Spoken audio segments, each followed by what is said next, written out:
Саламатсызбы?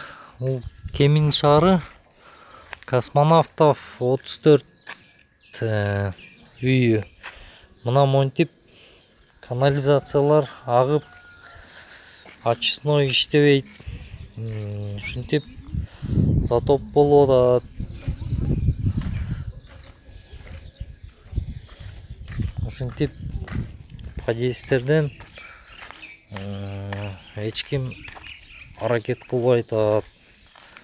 Ошо өкмөт карап койсо жакшы болот эле. Могу колодец. Ушул колодецтерден суу агып, анан кетип атат, сасып атат аябай.